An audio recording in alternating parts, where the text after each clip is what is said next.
Hey, what's going on YouTube?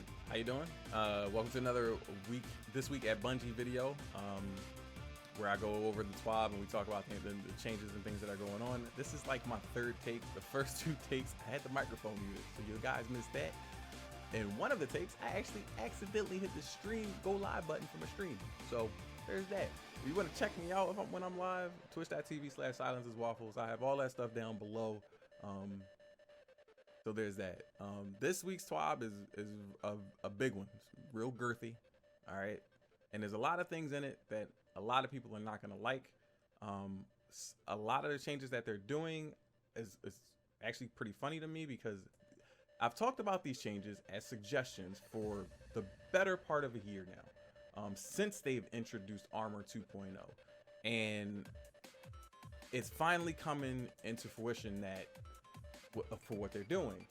I am not opposed to any of this. This is actually something that I've always fought for, and I'm glad to see that it's happening. There are some things that they are doing though that is basically another slap in the face, just like how with sunsetting, and I know that's a touchy subject for a lot of people, but just like how sunsetting was a touchy subject, this is going to be a very touchy subject, because again, sunsetting was putting things off and depreciating them and putting them on off the shelf. All those hard-earned things over the course of years were being just shoveled off like nothing, and basically making it feel like that our work wasn't worth it. It's kind of happening again with the mod system, and I'm kind of okay with that. I personally, just me, and not in a sense of I wanted them to do this, but I mean, I didn't think they were going to do it to this point, but I understand the reasoning behind it, and I'm not upset at it. It is going to make some things challenging again, which is again something I'm always striving for in Destiny, is that I want to see things become more challenging, and I want to see more variety, and I want to see people think outside of the box, outside of that normal catchphrase. It's not meta. But let's get into the breakdown for it. So down the pipe comes the new system or new quest line for new light players when they're joining in the game. Currently, based off the feedback that they were getting on how, you know, the game would just drop players in, you do the first mission and then you just get dropped into the tower, they're completely changing that up for new light players. So they're going to be inviting you in with an actual quest line starting November 10th. Players will have the same way that they will start up the same way that mostly everybody has started up, where ghosts will come and find you and as a guardian, and they stumble upon you, they wake you up, and then they direct you to people to help you in the ship to help you get towards everybody else. You'll encounter a guardian known as Shaw, and let me get this up on the screen. So you're gonna wake up here at this place currently. It is called the Steps, and you're gonna wake up here. The ghost is gonna find you. You're gonna start the mission from here, and then you're gonna carry on, get to the ship, and then you're gonna come across Shaw. Shaw is going to be the new guy that is going to help you out along the way and teach you new things. This is Shaw over here in the background. He's gonna help you out, teach you what to do. He's gonna walk you through the Cosmodrome. He's gonna teach you about enemies and things like that. He's also going to walk you through on how progression works, how the UI works, how the bounties, collections, and all of those things come through. I've talked about these things in my video series, Destiny 2 Back to Basics. So please, if you can, again, I'm gonna have a link up there. Share that out if you want for new players. I'm going to be going back in and redoing some of the videos to adhere to what some of the new stuff is and coming down the pipe. So look forward to that. I'm just saying. But right now, it's looking pretty good. And they're gonna drop you off into the Cosmodrome. You're gonna be able to explore this place, which is known as the Moth Yards, which is gonna be great. Like that place off to the left over there. I don't know if y'all can see that. It is this little area. If you can see my mouse over here to the left of the screen, that's where Omnigul used to be. That's a crazy strike from D1. Some of y'all don't even know, but you'll come to know it. Hopefully, they add that in, and you get the experience. But I remember days of when I used to come in here and fight Fallen on top of that ship. There was a quest line that had a radio tower that you had to activate, and it was a Fallen captain, the whole 9 yards, and just this whole area. This is just a screenshot. This is not even 15% of what this entire area is. So it's going to be huge.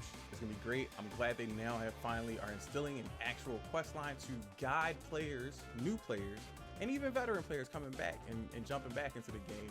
I'm glad they have a quest line that's going to guide players in the right direction on how to use things and the systems in the game to play the game. All right, because trust me, there's a lot of players who are out here who still don't understand how to do quests properly, and it's really just as simple as following a diamond on the screen, which I say a lot on my videos on YouTube. All right, so that's it for the new light part. Next up, we got some real deep stuff to talk about. All right, so let's go over this section about on the TWAB about mods.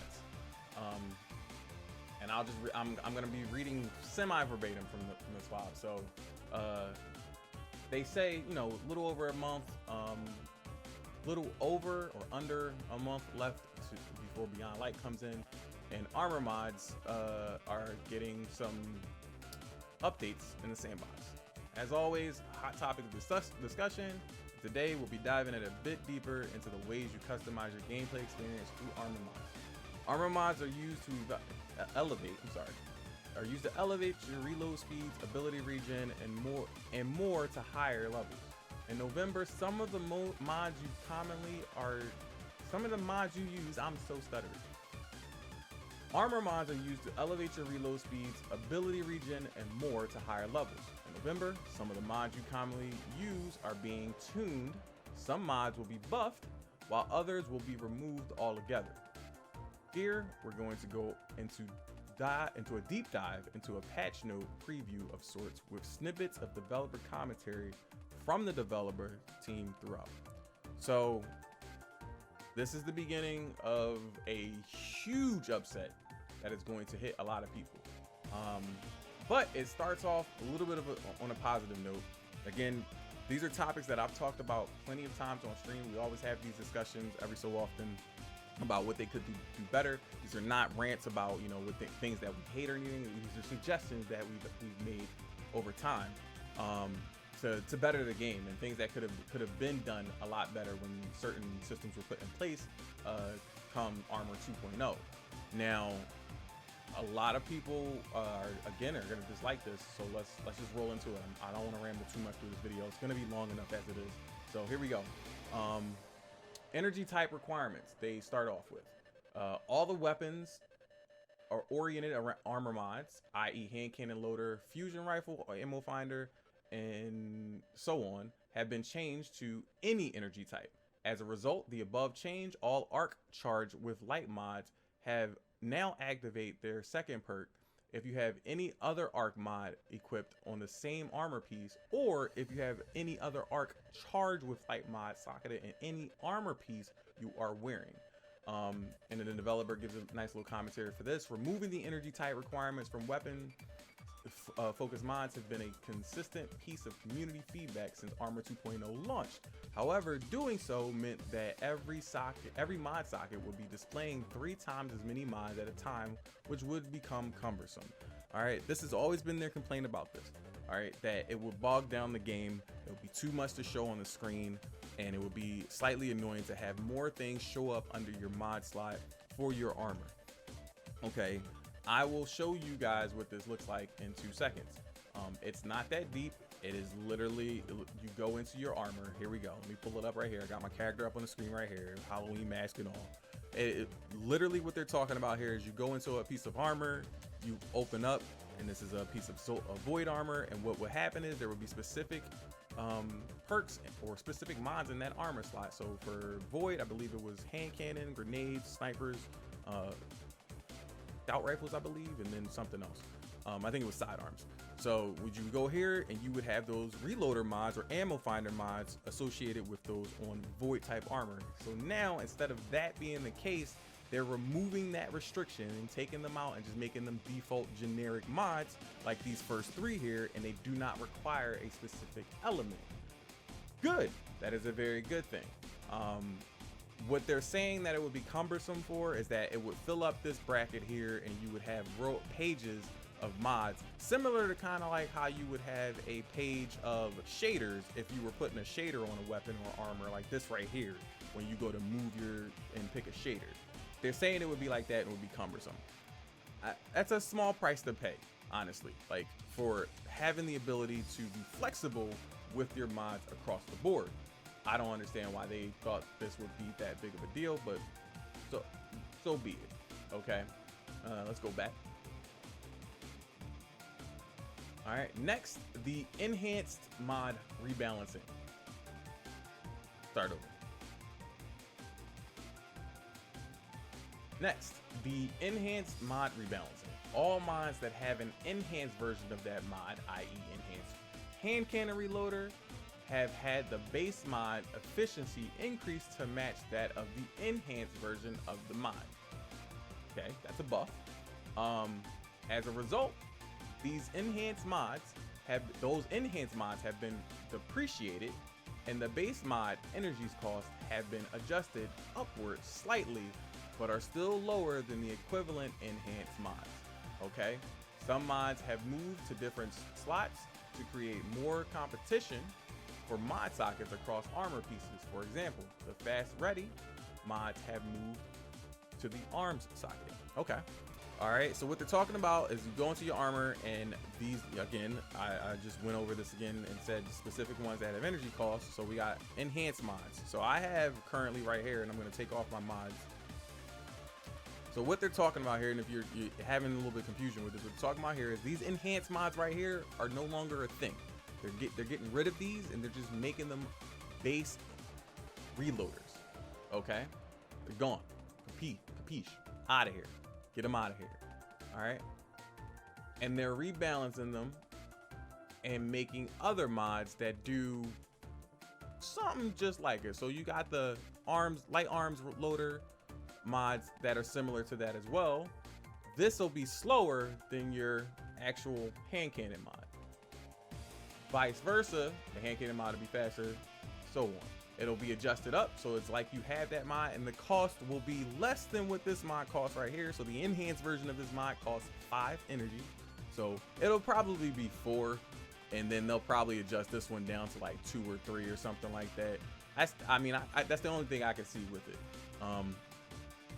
because it wouldn't make any sense to make these any higher or even keep them at the same price, and then you make that decision. It's like, well, the cost is the same. Why would I ever put this on unless I just don't have these mods at all? You know what I mean? Unless I have to grind and get these mods, which I think a lot of these mods were just defaulted in. I don't think I had to earn any of these, but possibly I did. It's been so long for me to come back for this. I have to double check and get my information right. So don't quote me on that. Okay. So let's go back. They are saying now, next, we're going to talk about the developer commentary on that one. So they say, we consistently see feedback that players often don't start feeling the impact of mods until they have an enhanced mod or 2 non-enhanced mods socketed. So to resolve the issue, we decided to raise the floor on the effectiveness of all mods to the point where players were more likely to feel their impact land and to depreciate the 2 tiers of mods. This should also make having 2 different mods in the same category, say hand cannon loader and shotgun loader, socketed at the same time, more appealing than it was previously, where players often needed to double stack the same mod to feel like they were getting any benefit. So they're saying that instead of you having to socket 2 of these, you only have to socket 1, and now you'll have the ability to socket another reloader of another type instead of having to put on a different arc or different element type of armor to do that. So that's the plus. The plus is I no longer have to use a specific energy type, have a specific energy type to put these basic mods on. No, we're not restricted anymore. They're removing that restriction, which is a good thing. That's the plus side of it. Okay, these are the good parts. This is the good stuff. All right, these are the good things about the mods. The bad things are coming next. All right, and we're gonna like the bad things are definitely coming. Okay, we made it to this part of the video. It's about to get rough, and this is the part that's gonna kick people in the nuts, and they're not gonna like it. So they talk about raid mods, and this is where it's about to get really, really tough. All right, I'm gonna start it out, and we're gonna go here. All right, starting in season 12, the Last Wish, Guard of Salvation, and the up and coming Beyond Light raid armors will now drop with a 5th dedicated armor mod socket that is exclusively for the mods related to that raid. That's good. Last Wish and Guard of Salvation armor acquired prior to Season 12 will not have the dedicated armor socket, but will still be able to use the mods related to that raid in the new Legacy armor mod slot. So they are basically saying all the armor you currently have won't get this new socket, so you'll have to earn that new armor again for the new socket. That's the kick. Okay, that hurts. They also are now saying anti-taken mods from Last Wish will only function in the Last Wish armor set. Anti-hive mods from the Leviathan raid will be depreciated, and anti-fallen raid mods will be from Scourge of the Past will be depreciated as well. So you didn't hear me stutter. The taken mods, hive mods, and fallen mods will be restricted. That being said, and hive mods and fallen mods are completely being wiped out from being used come Season 12. Taken mods will be allowed because Last Wish will still be around and it will still be alive until the end of the year. And those mods will be going only on the Last Wish armor. You can't put it on anything else or use it with anything else. Same way that with the Garden of Salvation armor, that the relay mods are the only mods that can go on those armors for that raid, or can only be used in that raid. So this is where the kicker gets in, and this is what the developers have to say about that.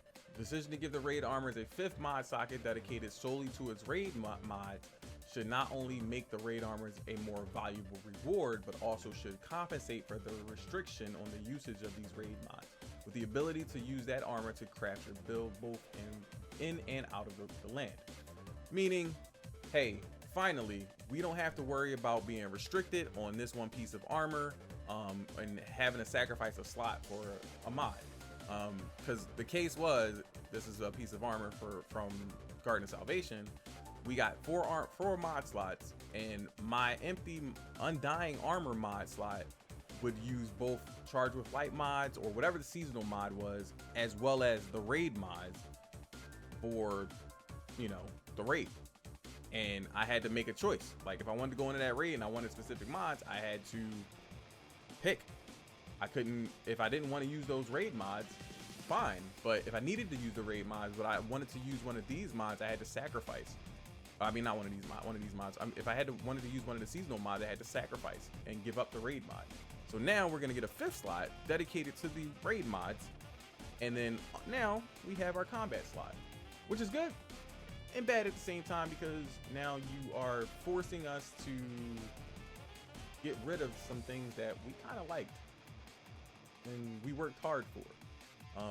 You could have made this change a lot earlier, I feel like, and you saved us the trouble of doing this up to this point. You gave it to us.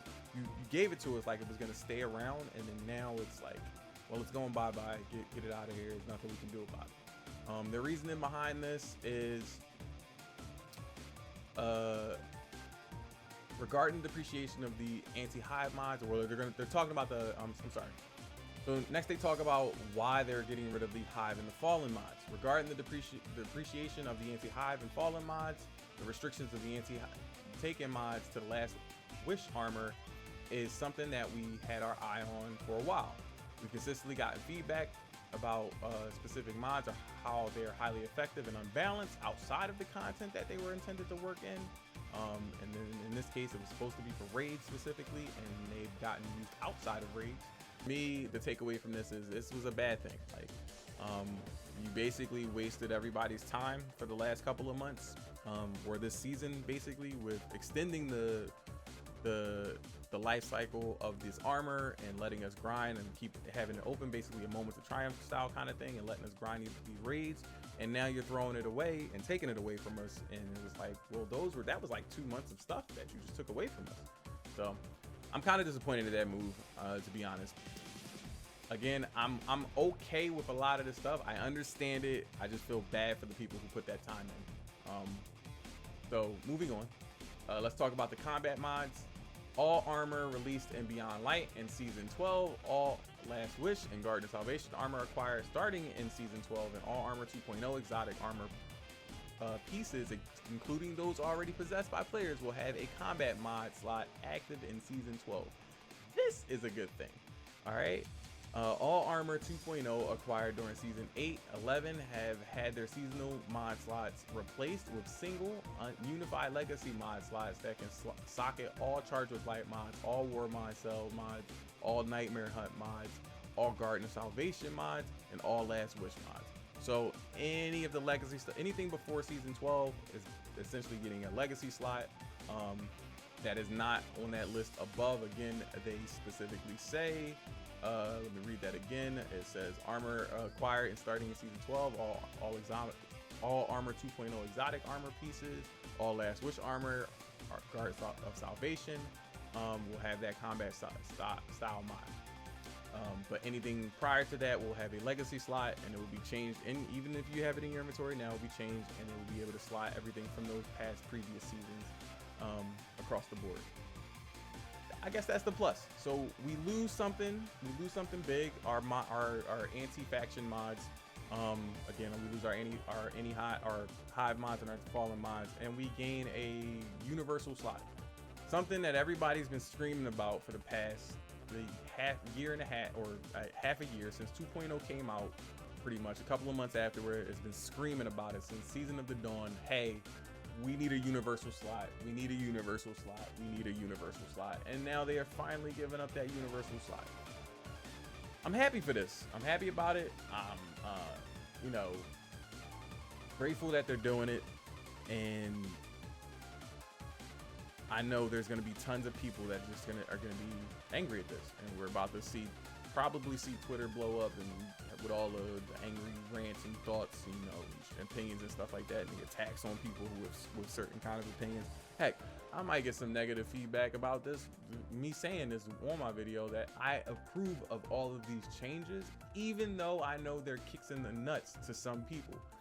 These are discussions we've had about bettering Destiny, and some of these things better Destiny.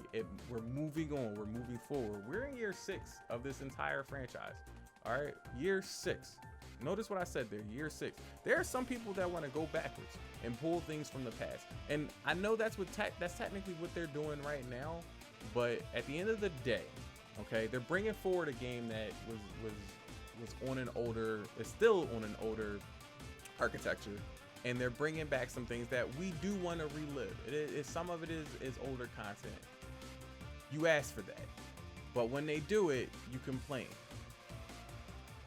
You can't make everybody happy. All right. So I don't know what to tell people here. We need to move forward. We need to try new things. I'm always an advocate for try new things. You'll hear people say, oh, this isn't meta. This isn't this. Why would you use this? Why would you use that?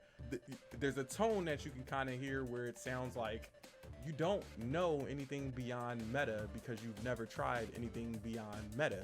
You've only used the things that you've heard people say were good. And it scares me to think that, if I ever did gain some form of a way to influence people, or had some form of an influence over people, that they will watch my videos and go, I'm gonna do that. Not as a, oh, that's a cool idea, let me try it out. More as a, like, this is the law, this is it. That because this person said so. We've got those forefathers in the community already. I'm not knocking them or anything like that. I appreciate them. Hell, I even look up to all of them. All right, there's a lot of those guys that I look up to, but they are not the end all be all. They are not the law of what's to be used, what's not to be used. A lot of the times the message is missed of when they say, go ahead, try this out. There are plenty of roles out there to try. You hear them say it consistently, but that message gets missed, gets lost in the sauce. And if it ain't this thing that's killing everything out here and being used at the top of the meta, it ain't it. So, sorry if it seems like I'm not apathetic a little bit to the people who are going to feel the butthurt of this the most, but we need to move on.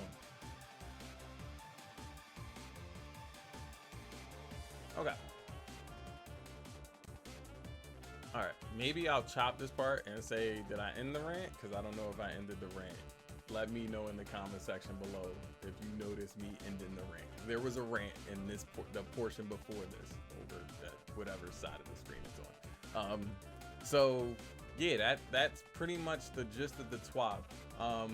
they do talk about the Festival of the Lost art show and fashion shows. They have new emblems out there, so you can go check that out. You can obviously go to the TWAB for that. I'm not going to show that here. They are pretty cool though, so if you guys are into fashion or any art, I would highly suggest you guys go into the Bungie forums and take part, man. Like, be a part of the community. Just be out there and give it your all. Like, a lot of people like to show off and do cool things for this game, and then they don't get, you know, I'm not gonna say they don't get recognition, but they, you know, people, I want to see people get some light shine on it, because a lot of people have a lot of talent. So go do that. Go do that. They finish it off with the usual, you know, the titles are going away and the end of the season is coming upon us, and things that are leaving the end of the season. So let me run down that list really quickly for you. All right, the season of arrivals, it ends on at 7 p.m. Eastern, Pacific, November 9th. So like at the end of the 7th, at the end of the 9th, on November 9th, 7 p.m. Pacific, or whatever time zone that is for you. That's the end of season of the arrivals, and then we'll be waiting for that. We'll be waiting those 3 days for the new season to start up. And during that time, these activities are going, and triumphs will no longer be available. The prophecy dungeon will be going away for a short time until later in the season of Beyond Light. And then Ruinous Effigy quest is going away. Traveler's Chosen's quest is going away. The Seed of Silver Wings seasonal artifact is going away. And the power increase that the player has gained with that is going away, as well as any unopened Emerald engrams. Any unopened Emerald engrams. All right, get rid of those. Make sure you use those. Get them out of your inventory. I don't care if you just drop them out just for materials or whatever. Just make sure you get rid of those. It's a waste if you don't. Like, that's materials. Like, come on. All right. They also make note that PC migration from, if you haven't done this already, we've been in this for a year now.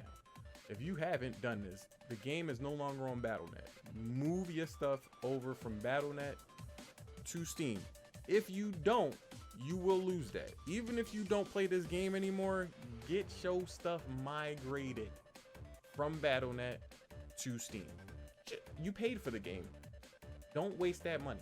Don't throw away that money. I mean, even if you don't come back to the game, you never know what might happen in the future. You might be like, you know what? It's been a couple years. Let me give them another try. It's got something in there I want to see. All right. We all get like that. There's a bunch of games out there like that. I got games like that I do that too. Just get your stuff. December 1st, that's when PC migration will be cut off. It'll be done, over, that's it. It's a wrap.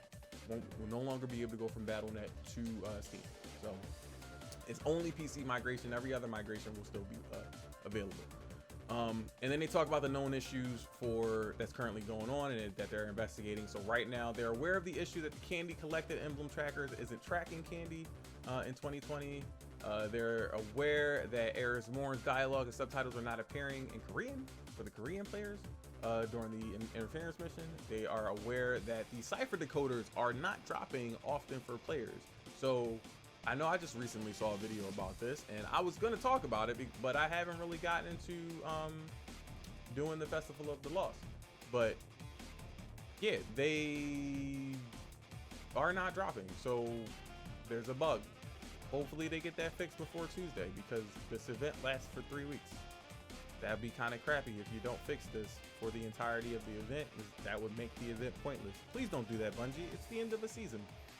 Don't do that to people and make them go into the next thing with a bad taste in their mouth, like you've already done with the mods.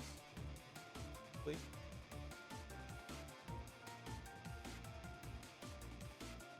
Please. So anyway, and then they also say that there's an issue with the Masquerader's helmet where it has inconsistent power levels. Again, when you pull weapons from Ava, she's giving you 750 stuff and not of light level or more. Like, it's not powerful gear, so that's something that's weird. Same thing with the chest at the end of the Haunted Forest. Sometimes it's of level, sometimes it's not. I've seen it, and I was curious as to why that was happening. So that's a bug that they're aware of, and then again, I hope they get that fixed before the week is out. So, and that's pretty much going to wrap it up. This video is probably going to be stupid long, and I'm sorry for that. I ran it a lot. I'm going to chop as much of it that I think that you guys don't need to hear out of this video, but if I didn't, I'm sorry. And I appreciate you watching through most of this. Maybe I think I'll timestamp this just so that we know where things are, so that you can pick and choose the sections of the video that you want to watch. But I would appreciate it if you watch the entirety of the video. It helps me out a lot. As I've said before in my last couple of videos, I am currently growing my YouTube, and watching the whole video and hitting the like button and sharing the videos out helped me a ton. Subscribe also helps me a lot. I want to get to that point to where, hey, maybe I get a custom URL so that you guys know exactly where my YouTube channel is, or where people can get to search my actual YouTube channel instead of those jumbly numbers at the end of the link. And I would also like to, continue on with making videos. I like doing YouTube a lot. It's actually helped me kind of back away from doing other things and getting other parts of my life situated. So this is cool. If you've enjoyed any of this stuff that I've done, appreciate it. Like I said, thank you. I'll see you guys in the next video. Peace.